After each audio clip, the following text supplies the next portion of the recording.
je sais que vous êtes un enfant du canal. En effet. Alors, de quand date l'origine de cette enfance du canal? En d'autres termes, quels sont les liens que votre famille a avec le canal?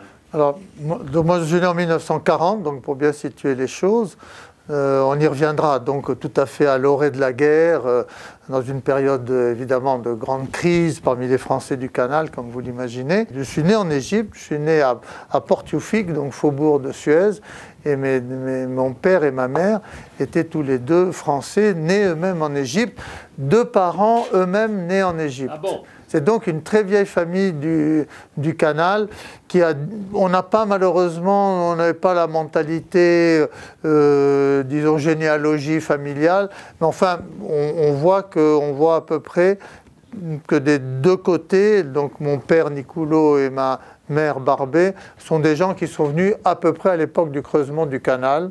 La famille est venue à peu près? Oui, en tous les cas, au début du canal, d'après ce que j'ai compris dans la saga familiale, du côté Barbé, il y a quelqu'un qui est venu, c'était probablement des bonapartistes, enfin des partisans de Napoléon qui, écœurés de ce qui se passait en France, ont émigré, ont été attirés sur le canal à peu près après 1970. Oui. De l'autre côté, ça aurait été plutôt des républicains qui sont venus à un autre moment. Il y a eu un avocat, Nicoulot, qui a dû travailler à Alexandrie, qui a dû travailler pour le canal au début.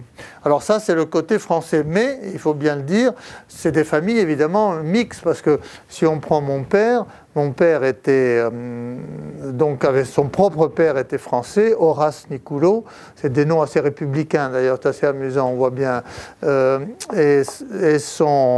mais sa femme était grecque, c'était une grecque de Smyrne, il a épousé d'ailleurs successivement deux sœurs, l'une après le décès de la première, donc il y a eu des demi-frères, mon père a eu un demi-frère, en fait c'était des Grecs de Smyrne, et du côté de ma mère, Armand Barbé a épousé une Madeleine Cafiero, italienne. Ah oui, oui, oui. Et, mais du côté grec, mon père a gardé des liens avec la famille grecque, pas très étroits. Ma mère n'était pas enthousiaste du développement de tous ces liens. En revanche, du côté italien, il y a toujours eu une proximité de ma famille avec les Italiens d'Égypte. On y reviendra parce que tout ceci, au moment de la guerre, a joué un certain rôle. Au fond, avant-guerre et à plus forte raison pendant la guerre, il y avait une certaine tension, disons, entre les Français et les Italiens. Enfin, on peut imaginer à peu près ce que ça pouvait être. Les Français, au canal de Suez, avaient quand même un sentiment de supériorité à tout point de vue, non seulement sur les Égyptiens, sur les Arabes, comme on le disait, mais aussi sur les autres nationalités, notamment sur les Italiens, sur les Grecs. Il y avait une hiérarchie implicite assez bien dessinée, avec les Français au sommet, probablement les Italiens suivants, les Grecs ensuite, et enfin les Égyptiens. Les Français ont évidemment côtoyé beaucoup les Anglais, notamment pendant la Seconde Guerre mondiale. Une partie importante des Français s'est ralliée au général de Gaulle, c'était assez évident. Enfin, c'était plus facile pour les Français de l'extérieur, qui avaient quand même une vision plus large de ce qui se passait à travers le monde. Ils se sont ralliés spontanément au général de Gaulle. Les Français du canal ont joué un rôle assez important, disons, dans toute la préparation. Enfin, le canal a joué un rôle déterminant dans la préparation logistique de la bataille d'El Alamein. Oui, oui, de quelle façon? Et dans la façon, l'approvisionnement du front, enfin, arrivait sur le canal. Et il y avait notamment les Français qui tenaient le canal, donc, et qui étaient des Français libres, géraient tout ce qui était les transports de matériel, les transports de troupes, les grues qui débarquaient tous les matériels, les tanks, enfin tout ce qui a permis effectivement de remporter la bataille d'El Alamein. On était d'ailleurs, il faut le rappeler, on était bombardé par l'armée allemande et sans doute italienne. le Port-Youfik a été bombardé. Moi, je n'ai que des souvenirs assez vagues, mais mes parents m'ont dit que la maison qui est à côté de la nôtre a été détruite avec les habitants. Donc l'idée que ces Français d'Égypte étaient un peu protégés, avaient échappé aux rigueurs ou aux horreurs de la guerre, c'est pas tout à fait vrai. Il n'y avait pas les problèmes d'alimentation, voilà, que les Français ont connus évidemment en France. Il y a eu à ce moment-là une vraie communion entre l'armée anglaise et les Français. Et les Français du Canal. Comme toujours dans une atmosphère de guerre, on vit un peu, on essaie de vivre intensément, même dans la petite zone du Canal. Il y avait tout le temps des fêtes, le club, voilà, le club de Port-Youfik, c'était sans doute vrai à Ismaïlia et ailleurs, recevait tout le temps des Anglais. Donc il y avait une atmosphère très gaie de fêtes, de danse, etc. avec tous les jeunes officiers anglais, donc les jeunes filles, les jeunes femmes. Et il y avait une ambiance vraiment qui, eux, leur a laissé un souvenir inoubliable. Dans la période 1900, 1920, 1930, les bateaux ne circulaient pas en convoi, contrairement à la technique qui a été utilisée ensuite dans le canal. Ils circulaient individuellement et surtout ils s'arrêtaient la nuit. Plus tard, on les a dotés de projecteurs. Quand ils arrivaient à Port Saïd ou à Suez, on installait des projecteurs à l'avant pour leur permettre de pouvoir avancer la nuit dans le canal. Mais pendant très longtemps, ils s'arrêtaient la nuit, ils s'arrêtaient dans le canal, et il y avait donc des gares, un certain nombre de gares tout le long du canal, auprès desquelles les navires faisaient escale, et il y avait donc un Européen qui gérait la gare, qui avait un travail, un peu de relations publiques, d'accueil, de fourniture, de ce qu'il fallait pour la gare. Dans la hiérarchie des emplois du canal de Suez, il y avait évidemment les gens, l'ingénieur général qui venait de France, enfin tous ces gens très importants qui venaient de France. Ensuite, il y avait les pilotes, qui étaient évidemment, il y avait le prestige des pilotes. Ceci étant, alors entre Français, il y avait une très grande cordialité. Les Français formaient une communauté assez unie dans laquelle le rang de responsabilité, disons, jouait assez peu. Et il faut dire que la Compagnie du Canal, dans son esprit un peu paternaliste, mais il n'y a pas que de mauvais côté dans le paternalisme, organisait une vie organiser elle-même une vie sociale, une vie sportive, et c'est assez intéressant puisqu'elle mettait au fond à disposition des employés toute une série de distractions, enfin sportives, qui étaient, disons, qui ne correspondaient pas au niveau objectif, au niveau petit bourgeois, si vous voulez, normalement, de ces gens. Qu'est-ce qu'ils faisaient? Ils jouaient au golf, ils montaient à cheval, ils faisaient de la voile, etc. sur le lac Timsa, des sports qui étaient plutôt des sports de type aristocratique, en quelque sorte, assez amusant. Et ils jouaient au bridge, voilà, ils ne jouaient pas à la belote, on jouait au bridge, vous voyez, c'est assez intéressant. Et donc tout le monde, là, il y avait une égalité très très nette, tout le monde se retrouvait, et dans la vie de club et dans cette vie de club sportif, tout le monde se retrouvait sur un pied d'égalité. Et alors là, ce qui m'amène à une autre, parce qu'on disait tout à l'heure, la hiérarchie était plutôt selon les origines de nationalité, semble-t-il. Oui, ça c'était, disons, de dignité sociale, disons, mais ça correspondait effectivement au fait que les Grecs étaient plutôt des ouvriers spécialisés, qualifiés. Les Italiens étaient tout juste au-dessus, et les Français faisaient plutôt l'encadrement, disons. Oui, voilà. Alors, vers la fin, on a commencé quand même, la compagnie a commencé à faire entrer des Égyptiens qui ont commencé à prendre des responsabilités modestes. D'autant plus que souvent, pour passer les concours, en fait, les Égyptiens dissimulaient leur diplôme, si vous voulez, parce que vous aviez des licenciés, des gens comme ça, qui passaient des emplois extrêmement modestes, parce que les gens rêvaient effectivement d'être employés au canal, c'était bien payé. Pour les Égyptiens, c'était un peu un idéal, le canal. Ah oui, c'était quand même, au point de vue rémunération, en tous les cas, au point de vue sécurité de l'emploi, il y avait un côté service public, ça ressemblait beaucoup à une fonction publique. Là. Voilà, mais cette vie, effectivement, sociale, moi, elle était objectivement assez étriquée. Là. Moi, je la compare, c'est Célesteville, vraiment Ismaïlia, c'est Célesteville dans les aventures de Babar. Vous voyez, la société idéale avec ses petites maisonnettes, etc. Les plages étaient ségrégées, en tous les cas, elles étaient longtemps ségrégées. En tous les cas, non pas, d'ailleurs, à partir du moment où les Égyptiens ont travaillé et avaient le niveau d'employés, hein, ils avaient accès à toutes les facilités, à tous les clubs, etc. Mais ils étaient peu nombreux, Il y a aussi un médecin, par exemple, égyptien, qui travaillait pour la compagnie. Bon, il avait évidemment accès à toutes les facilités. Je me souviens qu'à la plage...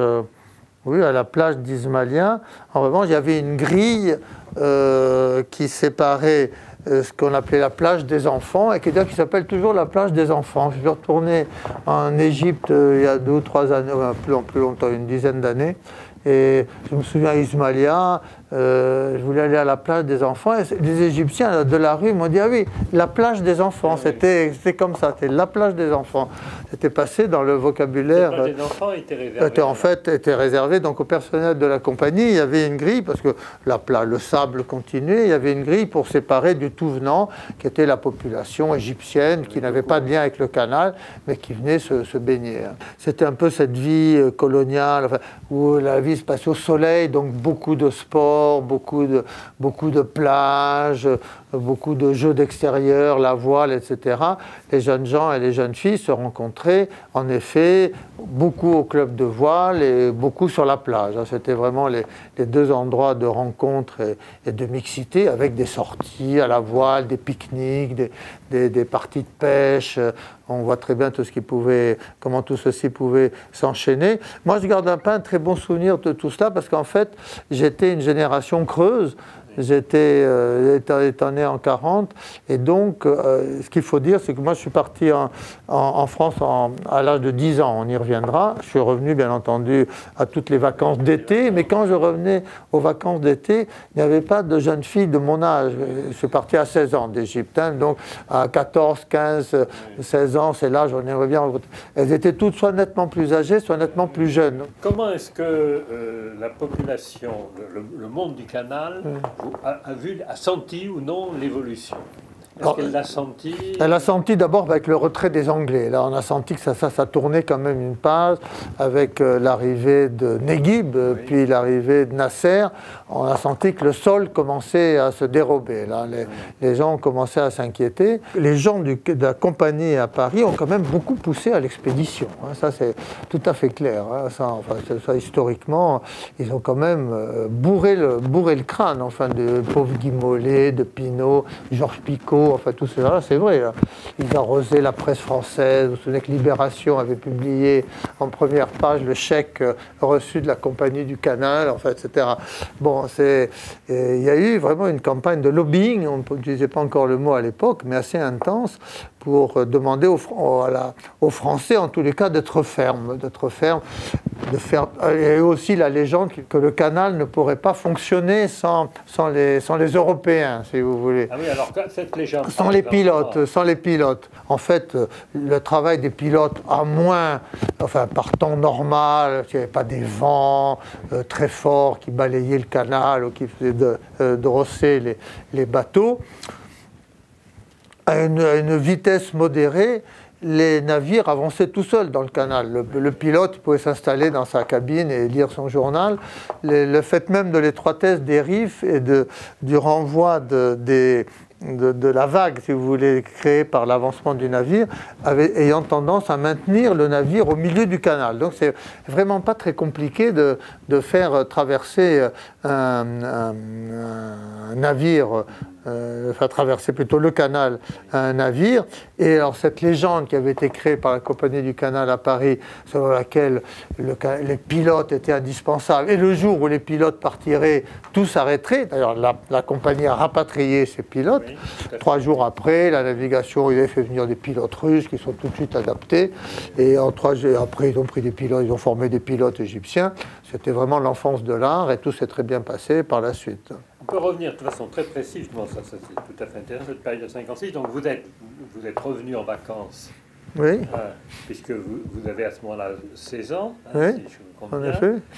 Et donc vous êtes en Égypte au moment-là. Je suis en Égypte au moment de la nationalisation, effectivement. Donc, vous entendez le discours de Nasser, on vous en parle? Oui, enfin on en parle, oui, on en parle, tout ça. Les Français, il y a une agitation un peu dans la fourmilière là, qui était chauffée par par tout cela.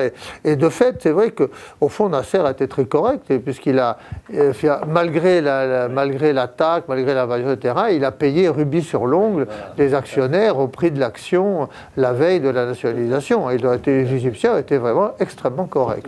Et alors vous, enfin, évidemment, vous étiez encore jeune, mais est-ce que vous avez eu le sentiment, quand vous reveniez chaque été, par exemple au moment de l'avènement de l'Égypte puis de Nasser, est-ce que vous avez le sentiment que ça va bouger? Ou est-ce que vos parents vous en parlaient? Je parle avant 56. Oui, il y a eu, notamment, il y a eu quand même des troubles assez sérieux à un moment.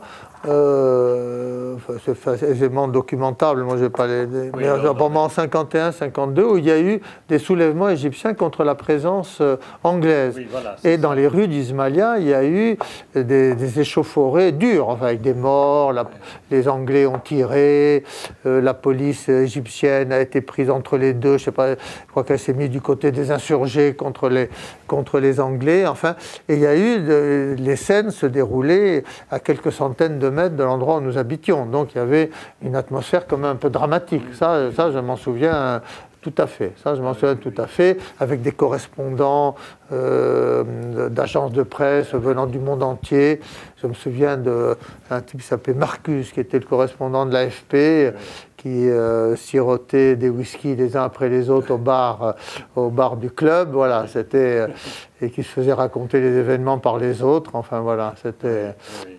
Et puis, je me souviens quand même aussi des émotions de la population égyptienne devant la défaite face à Israël en 1948 aussi. Oui. Ça a été une humiliation qui a été vraiment un facteur déclenchant pour tout ce qui s'est passé après, tout ce qui s'est, le départ de Farouk, enfin tout ce qui s'est passé après, l'humiliation de l'armée égyptienne, des officiers, ça a été le ferment vraiment de la révolution. Hein. Cette défaite de 48. Et ça, vous l'avez senti? Oui, je l'ai senti. Ça, la défaite de 48, je m'en souviens. Ça avait quand même profondément déprimé l'Égypte, enfin la population égyptienne. Ça avait frappé les esprits, ça, oui, tout à fait. Même un petit enfant, un jeune enfant pouvait s'en rendre compte, enfin de façon confuse, mais pouvait s'en rendre compte. Ça, c'est pas reconstitué. Je m'en souviens, ça. Alors, justement, parce qu'on parlait de petit enfant, alors évidemment, vous étiez encore très, très jeune, mais votre école primaire a commencé chez les frères de Plouermel. Et les fameux frères de Plouermel, qui étaient eux-mêmes une sous-marque des frères des écoles chrétiennes. Hein. Oui. C'était une sous-marque particulièrement... Enfin, j'allais dire, c'est vraiment le niveau, premier niveau, pour pas dire le niveau zéro de l'éducation. Il était au demeurant très sympathique, d'ailleurs, plein de bonne volonté, etc.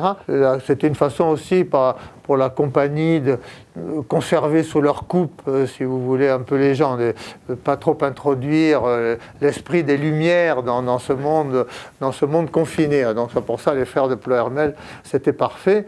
Je vais vous raconter un souvenir, ça vraiment c'est des souvenirs d'enfance qui me frappent, et ça on peut... L'école donc primaire, j'avais 6-7 ans, je me souviens parfaitement de la lecture qu'on nous faisait quand on avait été sage à la fin de la classe. Donc le frère nous faisait une lecture, et parmi les lectures qu'il nous faisait, c'était les histoires de Léo Taxil. Oui. Ils avaient repris tout ça qui avait été remouliné, enfin par les officines des frères assomptionnistes, oui, etc. Alors je me souviens d'une histoire qui m'avait énormément frappé, c'était les francs-maçons qui obligeaient un petit garçon à aller communier, mais à garder l'hostie dans sa bouche, et devait la remettre aux francs-maçons qui, au cours d'une cérémonie, poignardaient l'hostie, et du sang jaillissait de l'hostie. Ah oui, voilà, c'était pour préparer, voilà, c'était bien.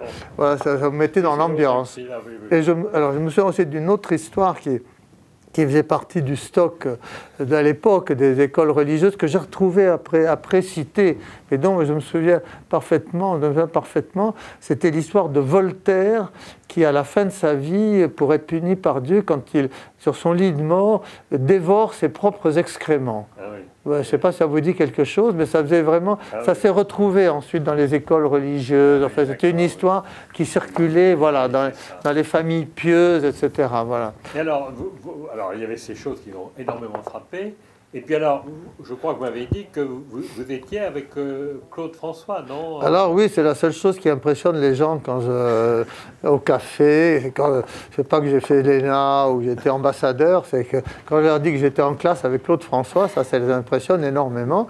Et en effet, la famille François était la famille à côté de notre maison, à Ismaïlia. C'était une de ces villas de petits employés, mais tout à fait agréable. D'ailleurs, une maison plus grande que la nôtre. Enfin, il y avait 2 ou 3 familles François. Il y en a une qui était à côté. Je crois que lui était la maison suivante.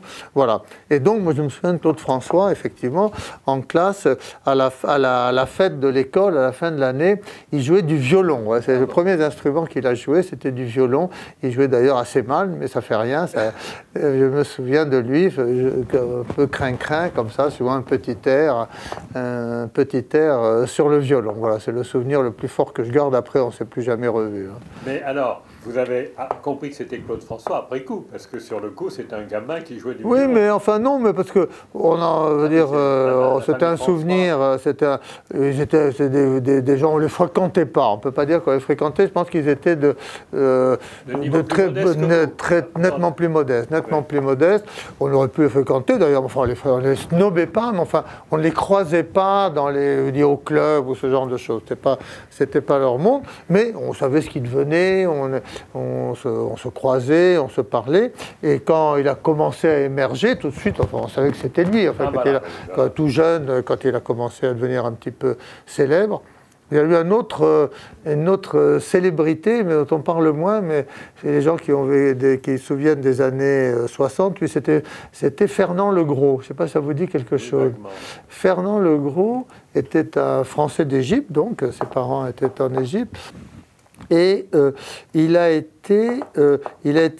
rendu célèbre parce qu'il était l'ami d'un faussaire qui vivait à Ibiza et qui produisait avec un talent extraordinaire des tableaux d'impressionnistes, de Picasso, enfin ce qu'on voulait là.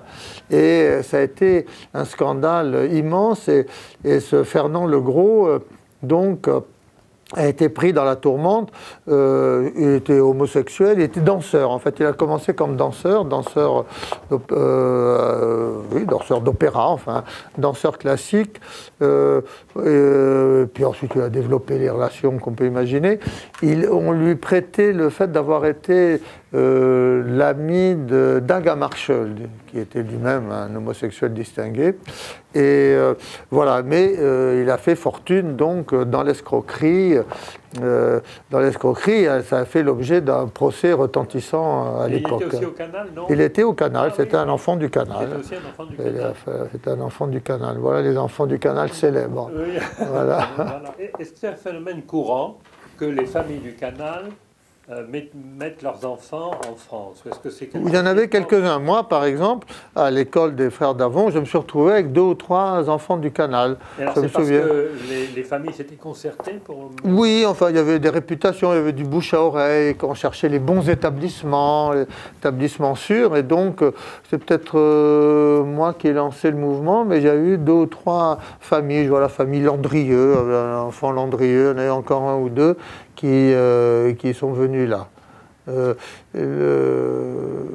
Les écoles, mes parents, il y avait des écoles plus chics en quelque sorte, il y avait l'école des Roches, ce genre de choses, mais ça, mes parents n'étaient pas attirés parce qu'il déjà paraissait comme un peu bling-bling, et donc le collège des Carmes, ça leur avait semblé le bon créneau. C'était pas mal. Le niveau d'éducation n'était pas trop mal, disons. C'était moins bon au fond qu'un bon lycée français, enfin, mais ça m'a permis de passer mon bac, ça m'a permis de faire mener une carrière d'étudiant médiocre, mais enfin je suis allé jusqu'au bout de mes études quand même. Là. À l'époque c'était comme ça, on a un peu oublié, mais 7 ans c'est l'âge de raison, les Anglais mettaient, puis il y avait un peu aussi la mentalité anglaise, on mettait les enfants très tôt en pension, très tôt, 7 ans c'est peut-être un peu tôt, mais ce n'était pas extraordinaire. D'ailleurs, les bons pères du Kaohsiung n'ont trouvé rien à redire à prendre un enfant de 7 ans comme pensionnaire. Oui. Non, c'était sinon la norme, c'était un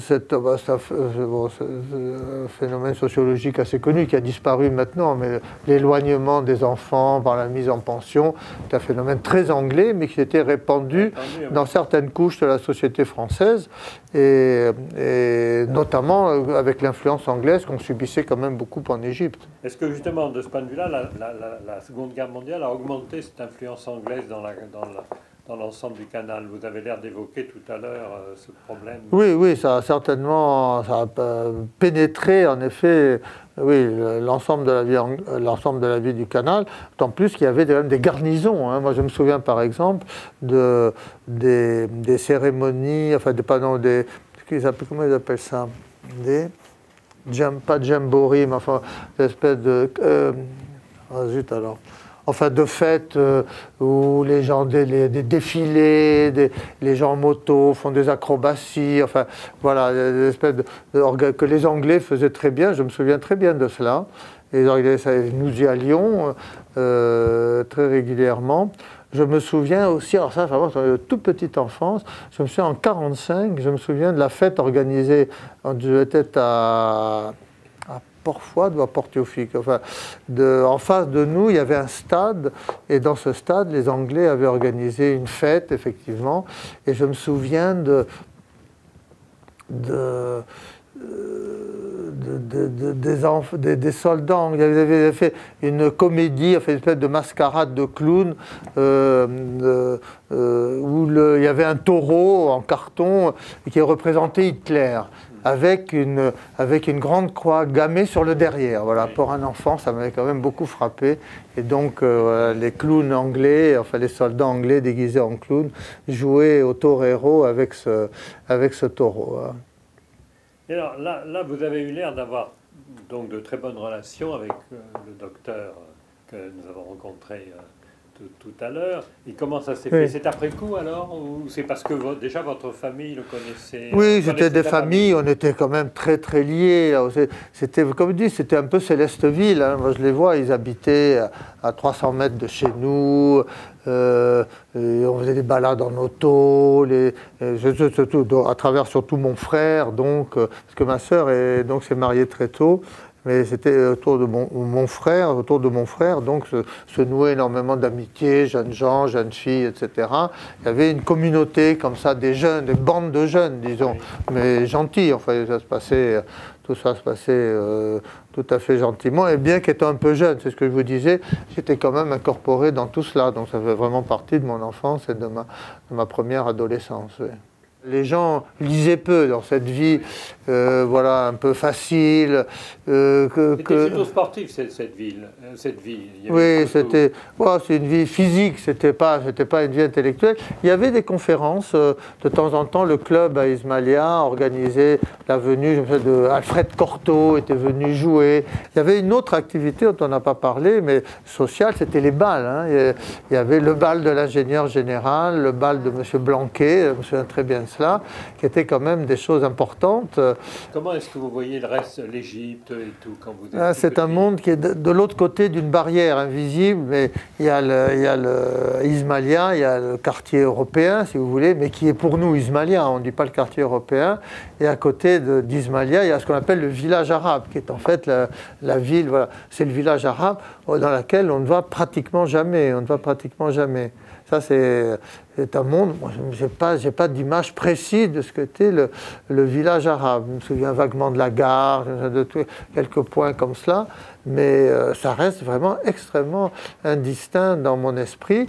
Et les bureaux de la Compagnie du Canal sont un peu au milieu, là. Ils sont un peu, d'un côté, il y a le système de la ville européenne, c'est le système du cantonnement britannique. D'ailleurs, les Britanniques, dans toute l'Inde, vous avez la ville indienne, et à côté, ce qu'on appelle le cantonnement, dont on voit très bien, qui, à partir d'une base militaire, a fini par se développer en quartier européen. Il y avait le même phénomène. Les bureaux de la compagnie, vous les connaissez, donc moi, je suis souvent allé voir mon père. Évidemment, c'était une vie... L'été, on travaillait que le matin, hein. On commençait très tôt, à 8 h du matin, et on terminait à 1 h ou 2 h, après quoi on faisait la sieste, après quoi on allait faire du golf, et après quoi on buvait une bière Stella, voilà, sur le balcon, sur la véranda. avant même la Deuxième Guerre mondiale, l'influence anglaise au niveau du Golfe, des choses comme ça, oui. est relativement forte. Finalement. Oui, en effet, il y a une petite anglomanie certainement. Oui, les Anglais sont quand même très présents en Égypte, on ne peut pas y échapper. Hein. Il n'y a pas du moment, vers 1880, les Français s'effacent, le pays devient une colonie anglaise, en fait, de fait, même si on garde des oripeaux d'une royauté, etc. Et ça ne pouvait pas manquer d'influer tout le monde. Hein. C'est vraiment incontournable, ça me semble incontournable. Au point de vue linguistique, c'est uniquement français ou c'est bilingue? Non, c'est vraiment la langue de travail, même la langue de loisir et le français. Ça, il n'y a absolument aucun doute. Même les Anglais s'y mettent, les Huitfoot qui sont des Néerlandais oui. Se mettent au français. Enfin, ça, le français est la langue de travail exclusive. Alors, il faut parler un petit peu anglais, notamment pour fréquenter quelquefois les Anglais de passage, etc. Donc, la plupart des gens se débrouillent en anglais, pas mal même souvent, mais la langue de travail est le français. Il y a quelqu'un dont on parlait beaucoup, qui a parlé du canal, pas en termes très gentils d'ailleurs, c'était Henri de Montfred. Mais il n'était pas très loin, Henri de Montfred. Donc voilà, ça faisait un peu rêver les Français. Mais Henri de Montfred était beaucoup moqué des gens du canal, du côté lui qui jouait à l'aventurier, qui était un aventurier d'ailleurs, se moquait beaucoup du côté petit bourgeois, petit fonctionnaire, des gens du canal. Il avait écrit quelques pages là-dessus, voilà, qui avaient frappé les habitants du canal. Il y avait deux types de cinéma. Il y avait le cinéma des frères à Ismaïlia, il y avait le cinéma qui s'appelle toujours le cinéma des frères. D'ailleurs, quand on va derrière l'église, et vous voyez, vous vous souvenez, il y avait une école, enfin je sais pas. Moi j'ai vécu, c'était le cinéma en plein air. Il y avait les scouts, tout ça, et il y avait une fois par semaine, peut-être le mercredi ou le jeudi, peut-être, il y avait cinéma en plein air le soir. Et alors on projetait des films français supposés culturels. Enfin, c'était la symphonie, je ne sais plus quoi, Pastorat, c'était ce genre de choses. Barry Chien-Loup, je ne sais pas si ça vous dit quelque chose.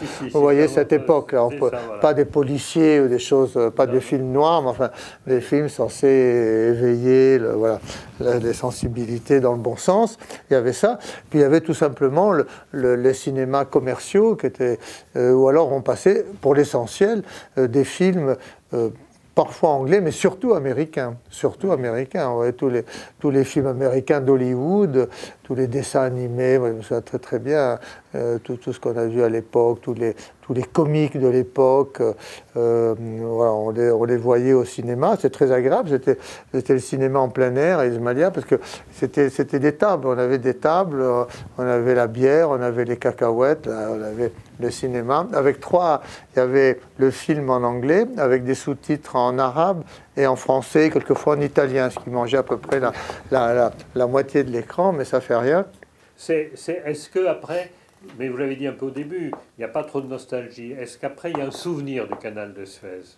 De tous les gens qui sont rentrés, donc à ce moment-là, tous les Français, il y en a eu, il y a eu une petite partie qui est morte de chagrin, vraiment qui est morte de chagrin dans les 2 ans qui ont suivi, qui n'ont vraiment pas pu se réadapter, qui se sont laissés filer et qui sont morts. Moi, je vois 2, 3, 4 morts autour de moi, hein, de gens proches de nous, vraiment tout à fait proches de nous.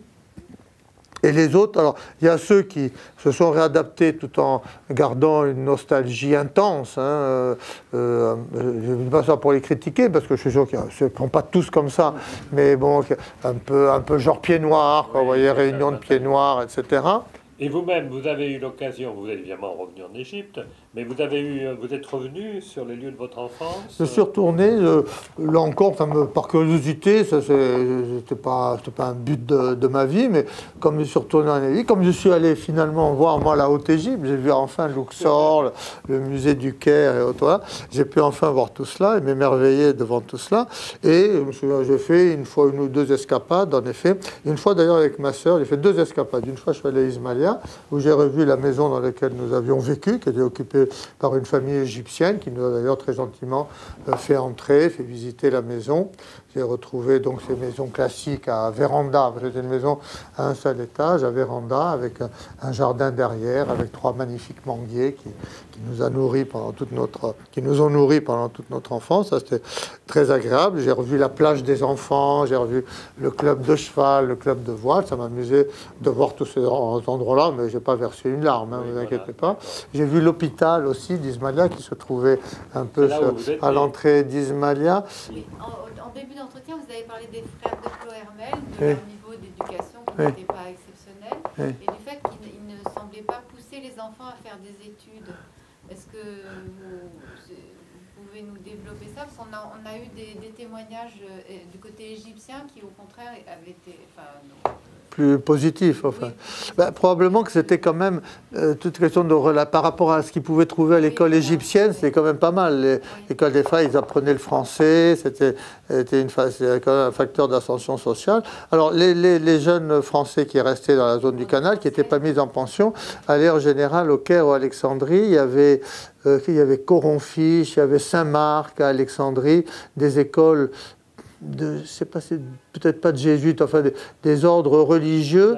Au Caire, il y avait une école jésuite. C'est ça, jésuite. C'est jésuite au Caire, et à Alexandrie, c'était un autre ordre, c'était l'école Saint-Marc, mais c'était de bon niveau. C'était quand même de bon niveau. Puis alors au Caire, il y avait quand même le lycée français du Caire, le lycée de la mission laïque, puisque précisément la mission laïque a été créée pour faire pièce un peu au rôle des religieux à travers le monde qui créaient des écoles françaises. On partait vite au Caire et à Alexandrie.